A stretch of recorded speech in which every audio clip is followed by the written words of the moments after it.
ప్రజలందరూ పర్యావరణ హితమైన జీవన శైలి అలవర్చుకుంటేనే భూగోళం మీద మానవాళి మనుగడ సాధ్యమవుతుంది. భూతాపం వల్ల ఋతువులు గతి తప్పడం, జీవ వైవిధ్యం దెబ్బతినడం జరుగుతుంది.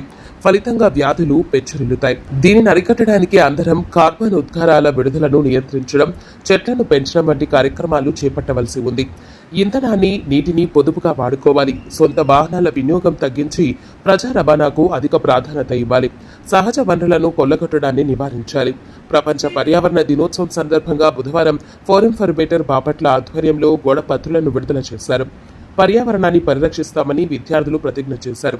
ప్లాస్టిక్ వస్తువుల వాడకాన్ని తగ్గిస్తామని చెప్పారు. ఎస్ఎంజీ జూనియర్ కళాశాలలో జరిగిన కార్యక్రమంలో ఫోరం కార్యదర్శి doctor PC Saibaba, SMG junior కళాశాల ప్రిన్సిపల్ వేదవతి, అధ్యాపకులు సైదా, ఉదయ్ భాస్కర్, లావణ్య, సునీత, రమ్య, లత, సుమతి, బేబీరాణి, లక్ష్మీ, తులసి, అన్వర్ విద్యార్థులు పాల్గొన్నారు.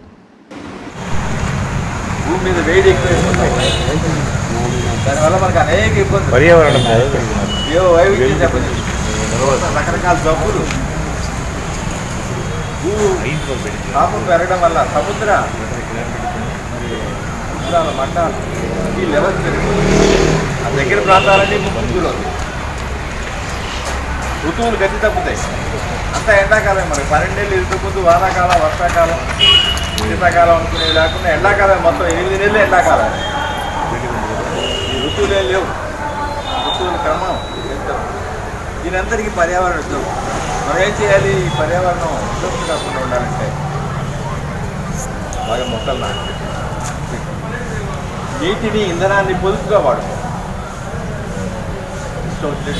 సహజ వనరులను దోచుకోవడం, నీటిని వాటర్ ట్యాప్ పోతా ఉంటే అలాగే ఇంధనాన్ని, అట్లాగే పబ్లిక్ వెహికల్స్, ఇండస్ట్రీస్, వాటి వల్ల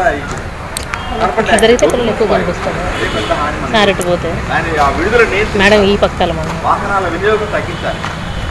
బొగ్గు వాయువు కొంచెం విడుదలని మనం నియంత్రించాలి. ఎక్కువ వాహనాలు వాడకూడదు. ఒకే ఇంట్లో 10 కార్లు. పబ్లిక్ ట్రాన్స్పోర్ట్ చేస్తున్నారు, సైకిల్, ఇవన్నీ మనం కరెక్ట్ మనం చేయగలిగింది. ప్లాస్టిక్ నీటిని, ఇంధనాన్ని పొదుపు. ఇంధనం అంటే మన కరెంట్ అయింది.